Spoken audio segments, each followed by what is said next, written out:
So guys আমি ক্যাম্পের গেটের কাছে গিয়েছিলাম, মানে বাইরের দিকে।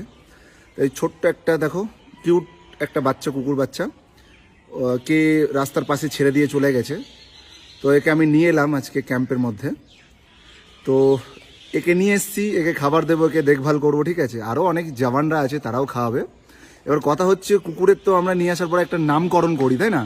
কে টমি, কে পপি, কে কালু, কে লালু, বিভিন্ন রকমের নাম আছে, যার যেটা ভালো লাগে। তো আমার একটা নাম খুব ভালো পছন্দ হয়েছে, ওর নামটা আমি এটাই রাখলাম।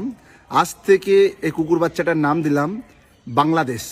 তো কেমন হয়েছে ওর নামটা অবশ্যই একটু বলো। এর নাম দিলাম আজ থেকে বাংলাদেশ, ঠিক আছে? তো এই ক্যাম্পের মধ্যেই থাকবে, সবাই বাংলাদেশ বাংলাদেশ বলে একে ডাকবে, ঠিক আছে? সবাই বাংলাদেশ বলবি তো? বলবি তো? ওকে ওকে ওকে না? ঠিক আছে, আজ থেকে এর নাম বাংলাদেশ। তো কেমন হয়েছে এর নামটা প্লিজ কমেন্ট অবশ্যই জানাও, আর ভিডিওটাকে